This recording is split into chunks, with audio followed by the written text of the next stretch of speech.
Hello Internet, kanina sad ang inyong pobre na ahente musuroy dinhi sa Finma Maayo Tugbok, ang subdivision sa Finma Properties.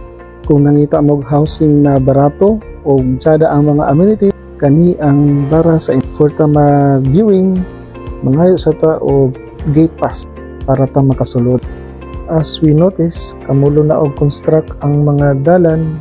Mao ni ang model house sa adlaw na unit. Sa atubangan na ay garage or carport. Sa ground floor, luag kaayo ang living room, dining o kitchen area. Free na sab ang mga cabinets or storage. Nasa service area na pwedeng ma-convert to laundry or mini garden. Naapoy toilet and bathroom sa ubos o mini storage para butanganan sa inyong mga gamit.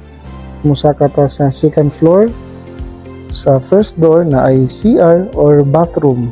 Naka-tiles na pod ning CR. Mao ni ang master's bedroom. Maaliwalas kaayo, dagko kayo ang mga bintana. Klaro kay nimong view sa gawas. Ang second room, grabe ka nindot tayo ang plaster sa mga kwarto. Hayag kay siya kay dagko kay mga bintana. Modern, minimalist kayo ang design. Naka-preselling pa ni siya karon. And the good news is kung mo-avail ka, ma-avail nimo ang 700,000 nga discount.